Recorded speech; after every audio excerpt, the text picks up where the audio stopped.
ఎగిరే పక్షికి ఆకాశం తెలుసు, ఈదే చేపకి లోతు తెలుసు, కష్టపడేవాడికి జీవితం తెలుసు. ఏదైనా సరే అనుభవిస్తేనే వాటి యొక్క విలువ తెలుస్తుంది. అది అనుభవించకపోతే ఏది తెలియదు. మనం దిగితే కదా లోతైన పల్లమైన ఎత్తైన తెలిసేది. చెత్త ఉన్న చోట ముక్కు ఎలా మూసుకొని వెళ్తాము, చెడ్డ మనసులు ఉన్న చోట కూడా నోరు మూసుకొని వెళ్ళడం కూడా అంతే మంచిది. ఇది నిజం కూడా. ఎప్పుడైనా సరే ఒక బురద ఉంటుందనుకోండి, ఆ సైడ్ నుంచి మనం తప్పించుకుని వెళ్ళే ప్రయత్నం చేయాలి, లేదా బురద వచ్చి మన పైన పడుతుంది. అందుకే జాగ్రత్త వహించాలి. తప్పు లేని చోట తల వంచకు, నమ్మకం లేని చోట వాదించకు. మనము తప్పు లేనప్పుడు ఎవరికి తల వంచి వంగి ఉండాల్సిన అవసరం లేదు.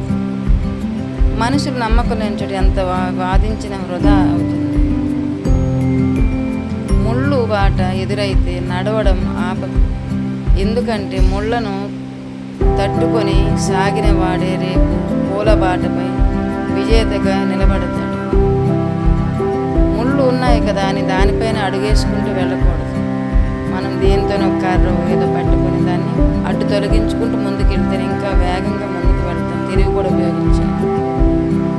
మనిషి ఎప్పుడు ఒక పక్షిలా బ్రతకాలి, ఎందుకంటే అది కట్టుకున్న గూడు కూలిపోయినా తాను మళ్ళీ కట్టుకోగలుగుతుంది.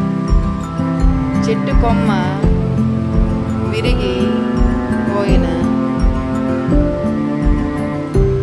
ఆమె మళ్ళీ ఆ ఇంటిని కట్టుకుంటుంది. మళ్ళీ చిన్న చిన్న పుల్లలు తెచ్చుకొని అవి అమర్చుకొని మళ్ళీ ఆ ఇంటిని కట్టుకుంటుంది.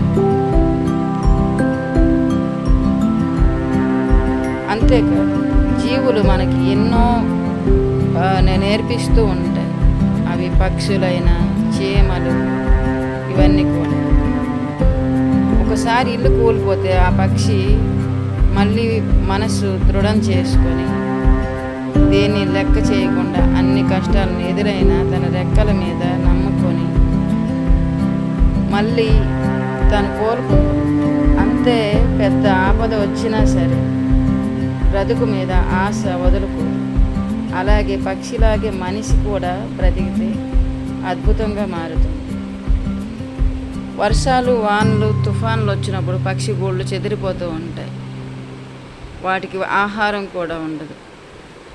అలాంటి సమయంలో అవి ఆహారం సమకూర్చుకుంటూ మళ్ళీ ఎక్కడెక్కడ దొరికిన చిన్న చిన్న గడ్డి పోలలు రేకులు తెచ్చుకొని మళ్ళీ గూడు కట్టుకొని అవి నిర్మించుకుంటూ ఉంటాయి.